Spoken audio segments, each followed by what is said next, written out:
बेशुमार ख़वातीन के ट्यूब ब्लॉकेज का मसला आ जाता है। जैसे शरियार भाई ने अभी ज़िक्र करा है कि उनको अपरेट का बोला जाता है, यानी लेप्रोस्कोपी, हिस्टेरोस्कोपी का बोला जाता है।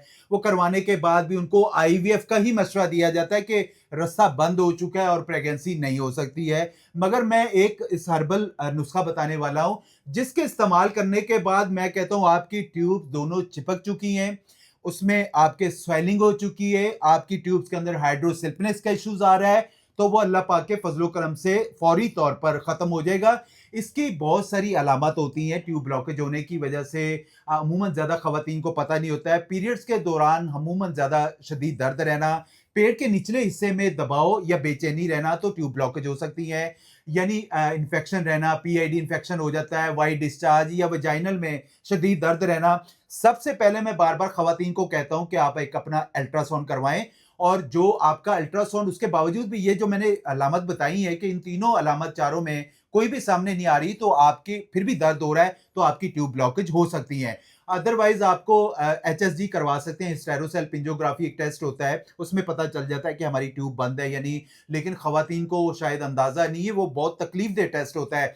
मैं आपको इसके हवाले से एक ऐसी रेमेडी बताने वाला हूँ, जिसके इस्तेमाल करने के बाद आपको औलाद के मसले आ रहे हैं, आपको ट्यूब की वजह से आपको नीचे शदीद दर्द हो रहा है, या ट्यूब की वजह से आपको कंसीव करने में दिक्कत और परेशानी का सामना करना पड़ रहा है, तो अल्लाह पाक के फजलो करम से फौरी तौर पर आपकी ट्यूब जो है वो खुल जाएंगी और आप कंसीव इजीली कर सकती हैं। आपने आईवीएफ की तरफ हरगज नहीं जाना है, आपने अपरेट की तरफ हरगज नहीं जाना है। नुस्खा बड़ा जबरदस्त है, लेना क्या आप लोगों ने, बेशुमार ख़वातीन को मैं इस्तेमाल करवा चुका हूँ और अल्लाह पाक के फज़लो करम से अल्लाह ताला ने उनको औलाद नरीना से ज़रूर नवाज़ा है। अपरेट की तरफ बाद में जाएँ, पहले आप एक रेमेडी इस्तेमाल कर लिया करें, हो सकता है अल्लाह ताला इसमें आपको शफ़ा दे दे। कि लेना है क्या आप लोगों ने, मेथी दाना ले लेना है, अलसी के बीज ले लेने हैं, झाल अर्जुन ले लेना है, ज़ंजबील ले लेना है, धमासा ले लेना है, कलवंजी ले लेना है, आंवला खुश्क ले लेना है, पोस हलीला ले लेना है, अजवाइन ले लेना है। इन सारी चीज़ों को आपने 50-50 ग्राम ले लेना है। इनको सारी चीज़ों को ब्लेंडर में ब्लेंड करके पाउडर बना लेना है, और इसमें 5 से 10 ग्राम ज़ाफ़रान लाज़मी ऐड करिएगा।